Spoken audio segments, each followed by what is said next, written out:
Hi there, so my name is Andy Martin, and I do blockchain business value design for a living.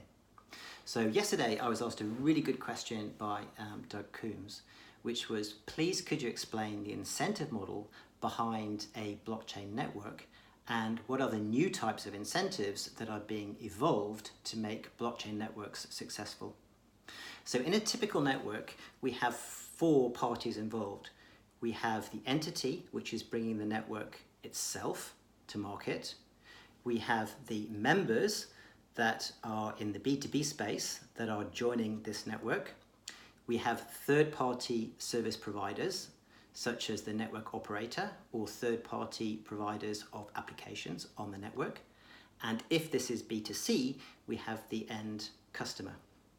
Now, one of the key roles, actually probably the key role of the governance of the network, is to design a balanced incentive model to make sure that each of these parties has a fair, not necessarily equal, but a fair incentive to wish to play nicely on this network and to drive the volume and the velocity of the transactions up. If any one party does not wish to play, the volumes will fall down. So this incentive model has to be designed. And the network entity has a number of levers that they can pull to increase the incentive. They may, for example, reduce the fees under certain circumstances.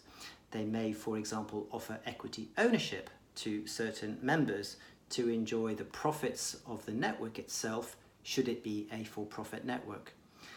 They may even issue a token, a utility token, which is used to access services and which has an economic value.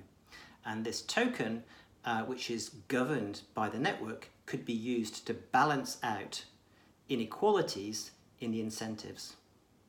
So the key takeaway is, in order to get the volume, the velocity of transactions and the volume of transactions going around this network, in order to make the engine work, the governing entity must design an incentive model balanced between each of the various players on the network to make sure they all have a fair incentive to wish to increase the volumes on the network. So I hope that made sense, and I look forward to speaking to you tomorrow. Cheerio.